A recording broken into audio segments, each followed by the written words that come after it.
Pourtant, les Dawson ont bien dit qu'elle était invitée aussi. Oui, je sais, elle n'a pas envie d'y aller. Dis-moi, mon enfant, n'as-tu pas oublié le cadeau? Non, j'y ai pensé. J'ai trouvé 2 beaux gros crapauds dans notre potager et je les apporte dans la poche de mon tablier. Des crapauds? Tu ne peux pas leur offrir des crapauds. Pourquoi pas? Ils n'ont pas mérité autre chose.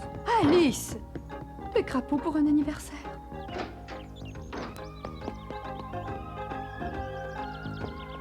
Benny Bunny! Benny Bunny, viens, nous partons! Ah, tu es là. Puisque Célia ne veut pas m'accompagner, personne ne peut protester si je t'emmène avec moi. Tu comptes l'emmener? Je ne crois pas que Benny Bunny figure sur la liste officielle des invités. De quelle liste des invités parles-tu? De quoi s'agit-il? Il s'agit du non-anniversaire de Sa Majesté la Reine de Cœur. Comme la bien-aimée souveraine de notre beau pays ne veut pas vieillir, elle fête chaque année son non-anniversaire. Ça m'a tout l'air d'une bonne plaisanterie. Étant donné qu'une plaisanterie doit être amusante, ton point de vue est totalement erroné. En effet, les fêtes de non-anniversaire sont très ennuyeuses. Cependant, Sa Majesté compte recevoir un cadeau de chaque invité. J'espère que tu ne l'as pas oublié. Je n'ai que 2 magnifiques petits crapauds, mais je ne suis pas certaine que la Reine de Cœur soit très heureuse de les recevoir. Ah non, je n'ai pas la moindre envie de devenir un cadeau pour la Reine de Cœur. Moi non plus. Ils ont sauté de ma poche. Restez là, j'ai besoin de vous. Je vous en prie, revenez. Si vous m'abandonnez, je n'ai plus de cadeau. Il faudrait en trouver un autre. Il n'y a pas moyen de s'en passer. Sans cadeau, la Reine de Cœur ne vous laissera pas entrer.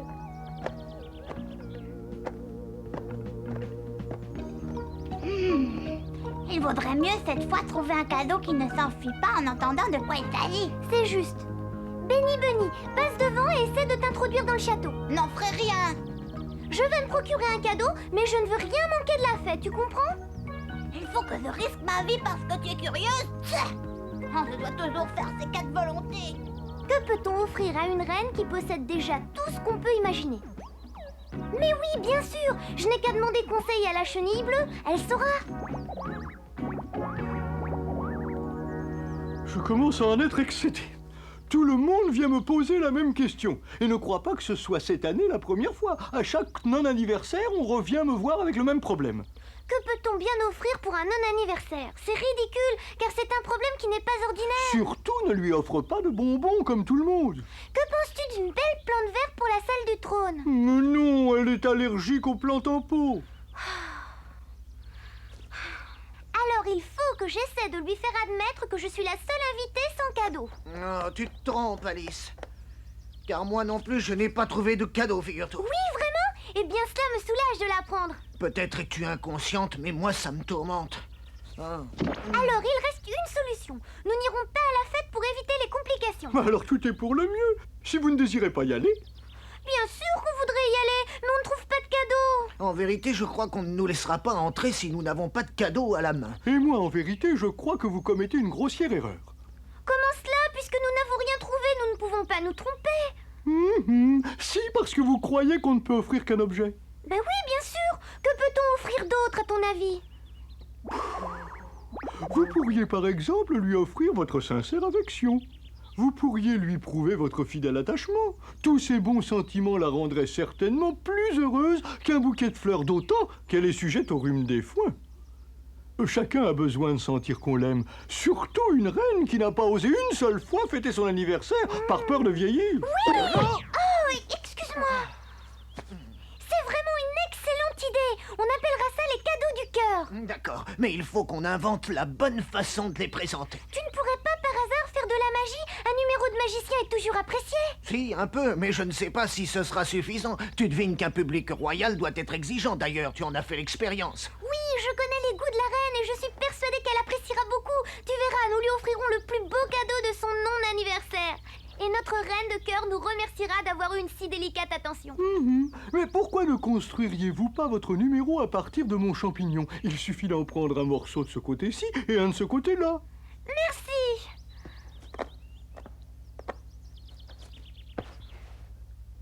Es-tu prêt, Dodo? En bonne disposition? Oh oui, je suis déjà impatient de paraître devant mon royal public. Au revoir et merci beaucoup. Il n'y a pas de quoi, ce fut un plaisir.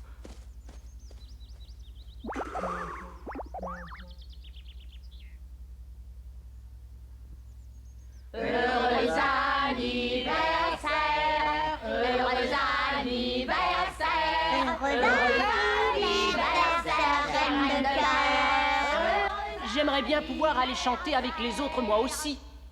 Merci, merci, merci beaucoup. Je suis heureuse de constater que vous êtes venus aussi nombreux à cette fête de mon non-anniversaire.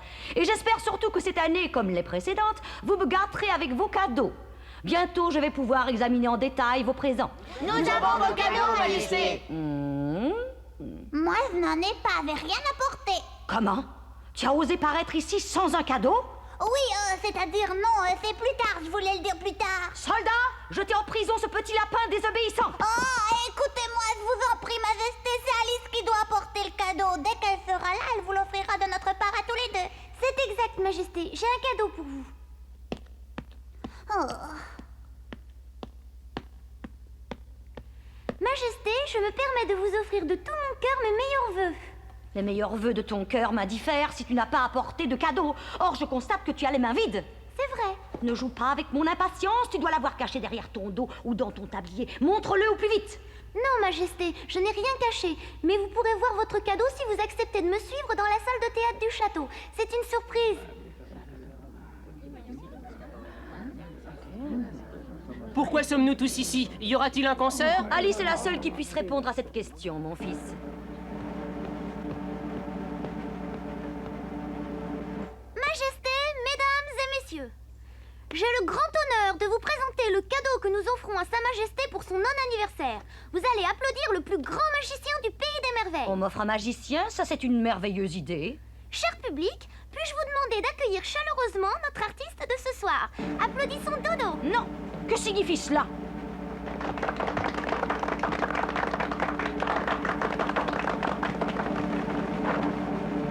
Vous ne voudriez pas m'offenser un tel jour? Ce n'est pas notre intention. Mais non! Majesté, notre Dodo est un magicien remarquable et nous lui devons reconnaissance car il a accepté de ne pas le dissimuler plus longtemps. Il le fait par amour pour vous, parce qu'il vous estime et qu'il veut vous honorer. Pour l'amour, c'est exagéré, mais pour l'estime, ça peut aller.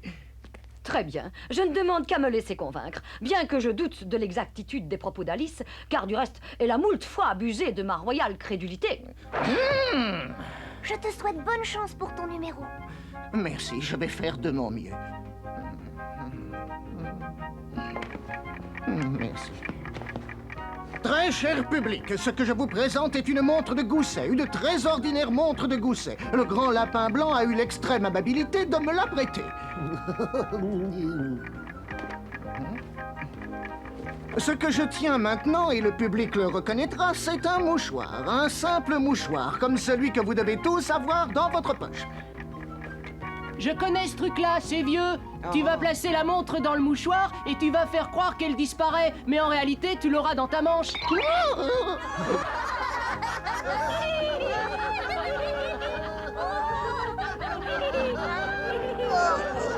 Dodo, pourquoi ne continues-tu pas? Qu'y a-t-il? Il a révélé le truc, tout le numéro du magicien est compromis. Mais fais vite un autre tour. Je n'en connais pas, c'est mon unique tour. Si tu ne fais pas un autre tour, je vais quitter cette salle. Oui, Majesté, excusez cette courte hésitation. Je vais vous faire le même tour, mais d'une façon différente. Menuisier, prête-moi ton marteau. Oui, si tu veux. Tiens, attrape. Non, merci. Puis-je vous demander le silence absolu? Ce truc-là, au moins, le valet de cœur ne le connaît pas. Oh, je t'en prie, Dodo, cesse immédiatement. Dodo, je t'en prie. N'aie pas peur, il s'agit d'un simple tour de magie. Oh, Ainsi, mesdames et messieurs de l'honorable assistance, que croyez-vous qu'il soit advenu de la montre du grand lapin? Je peux vous le dire, ce que vous croyez. Vous croyez qu'elle est cassée? Rendez-vous compte. oh. Sois gentil et dis-moi de quoi a l'air la montre. Je n'ose pas encore ouvrir les yeux. Tu as réussi, la montre n'est pas abîmée. Dodo, tu as été vraiment formidable. J'ai réussi. Ah elle est entière, la montre n'est pas cassée.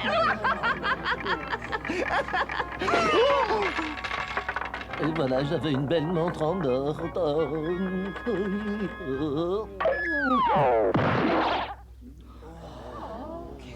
Je m'en doutais que ça finirait ainsi. Ça ne pouvait pas réussir. Comme je n'apprécie guère de laisser gâcher cette journée en mon honneur par une exhibition de dilettante, je décide de vous envoyer en prison sur le champ. Petit lapin, cette invitation au cachot est également valable pour toi, mon ami. Ne t'imagine pas que tu vas t'esquiver. J'ai de très bons yeux.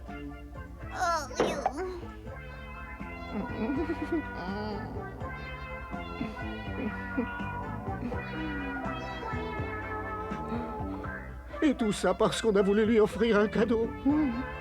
Soldats, Oui, Majesté, à vos ordres. conduis en prison ce magicien et ses assistants. Oui, Majesté, c'est parti. Pitié, Majesté, laissez-moi encore essayer. Inutile. Je vous en prie, Majesté, donnez-moi encore une chance, une seule. À quoi cela servirait-il? Tu viens de prouver que tu n'étais pas un vrai prestidigitateur.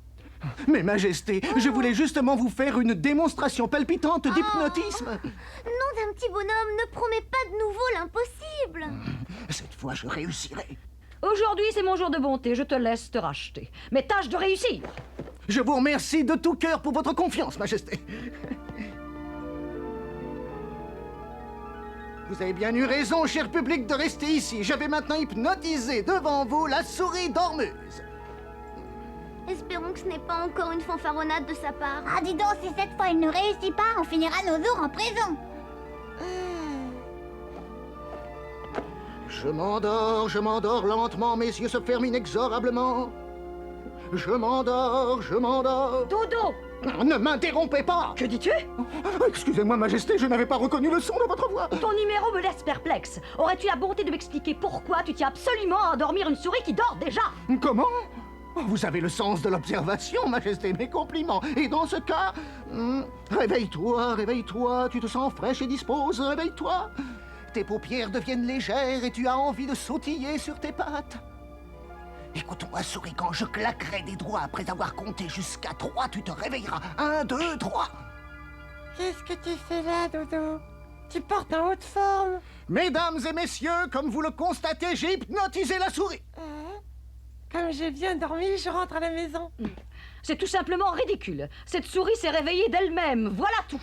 Je me refuse à appeler cela hypnotiser. Peut-être puis-je vous convaincre par une autre expérience.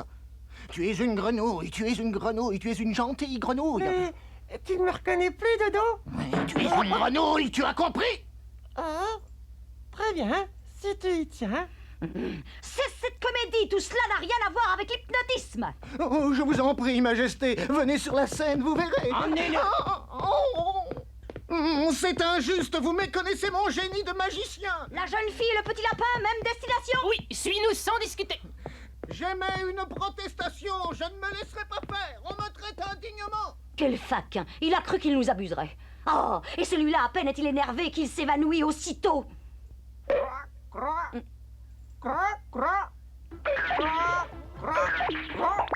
Oh, qu'elle est mignonne, cette petite grenouille. En fait de grenouille, c'est la souris dormeuse. Colotte de ma vue!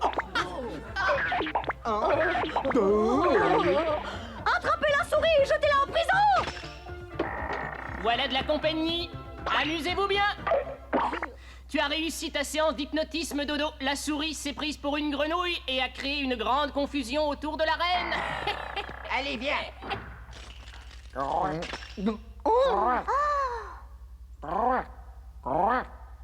Elle se comporte bien comme une grenouille. Son coassement a l'air naturel. Je t'en prie, réveille-la. Elle peut pas rester comme ça. Juste quelques jours afin que j'étudie son comportement. Tu ne peux pas faire ça à la souris dormeuse. C'est honteux, Dodo. C'était une expérience scientifique. Rien d'autre. Tant pis, souris dormeuse, fais attention à ce que je vais dire maintenant.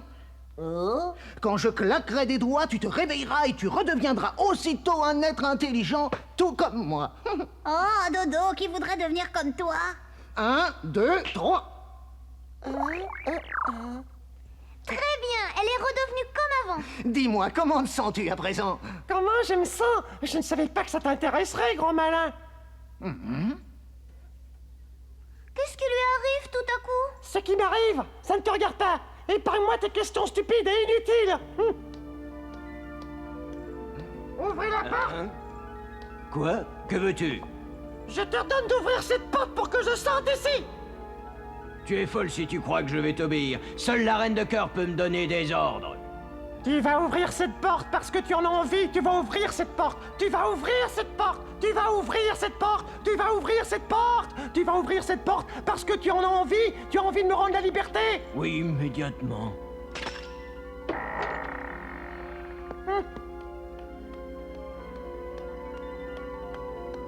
Merci. Elle ne s'est jamais conduite de cette façon-là. Qu'y a-t-il? Non, j'en suis surpris moi-même. Non seulement elle donne des ordres, mais on lui obéit sans discuter. Elle a totalement changé sa manière d'être. Pas d'étonnant. Comment? Explique ce que tu veux dire. Quand Dodo a voulu réveiller la souris qui sous hypnose te croyait une grenouille, il lui a dit... Tout comme moi. Oui, et toi, que faisais-tu? Tu t'amusais à hypnotiser les autres. Cela signifie que la souris dormeuse peut à son tour hypnotiser. Oh là. Et cela signifie que nous pouvons nous attendre à avoir de grosses difficultés. Peu importe comment, mais nous devons vite sortir d'ici. Levons notre verre pour boire à la santé de la reine de cœur. À ma santé!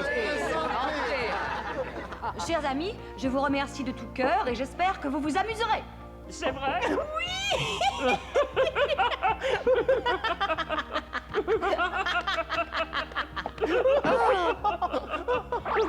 Impertinent! Hein? Je suis étonné de te voir ici. Je croyais qu'on t'avait mise en prison avec les autres. Si tu ne veux pas m'avoir comme ennemi, évite de prononcer devant moi le mot prison! Que peut faire une souris minuscule contre un grand roi? Tu t'imagines pas que tu vas me faire peur par hasard? Tu es un coq, tu es un coq, tu es un coq stupide et vaniteux! Ah oui.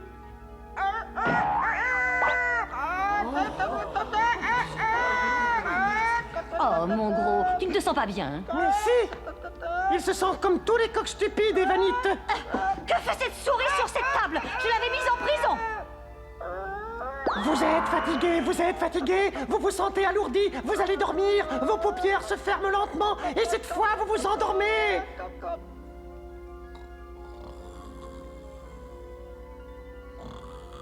Il dort comme une marmotte. Heureusement que la chenille bleue a pensé à nous donner 2 morceaux de champignons. Est-ce que ce champignon a bon goût? La question n'est pas là.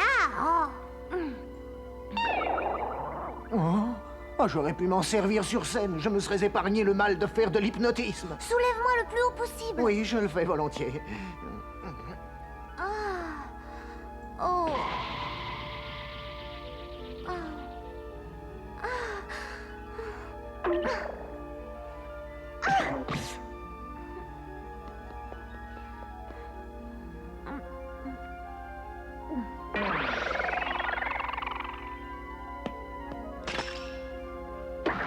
Qu'attendez-vous pour sortir?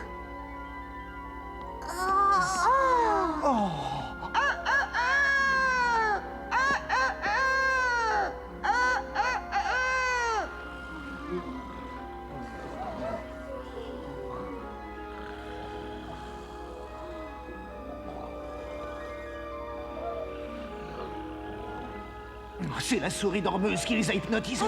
Oui, pourvu qu'elle fasse rien de plus grave.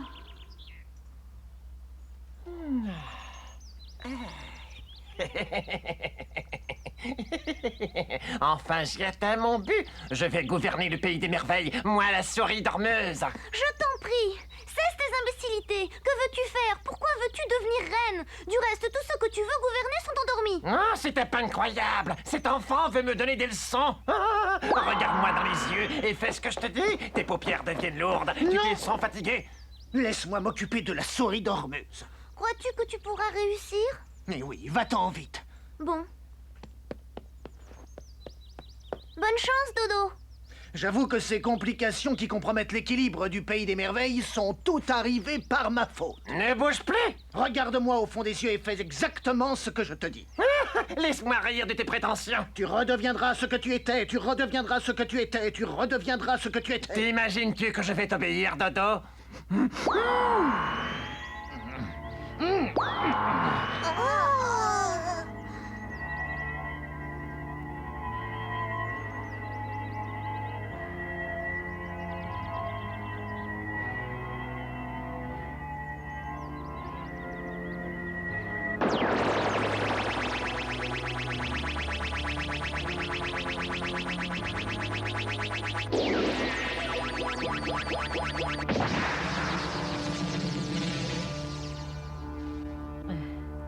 Tu as l'air d'un poulet sur un perchoir. Peux-tu me dire ce que tu as?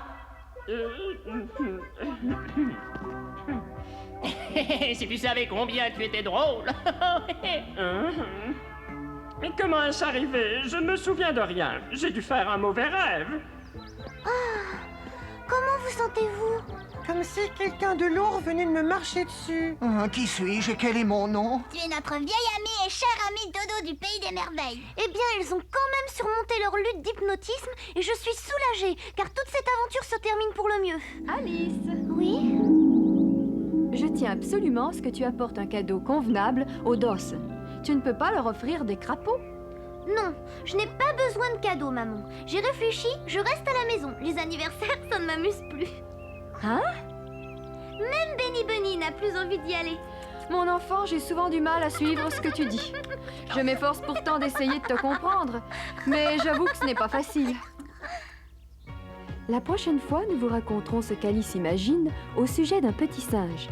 En effet, à peine est-elle arrivée en rêve au Pays des Merveilles qu'elle constate la disparition de Schnurps, le singe préféré de la Reine de Cœur. Alice se propose pour aider à le rechercher, et du reste, elle arrive à le dénicher. Mais Schnurps ne veut rien savoir pour se laisser attraper. Il sait pourtant qu'il était bien traité par la Reine de Cœur. Il avoue volontiers qu'il s'était habitué à elle, qu'il l'aimait bien, et qu'il n'avait pas de reproches à lui faire. Malgré tout, il refuse de revenir au château. Même le grand lapin blanc n'arrive pas à le convaincre. Nous vous expliquerons la prochaine fois les raisons de l'attitude du petit Schnurps.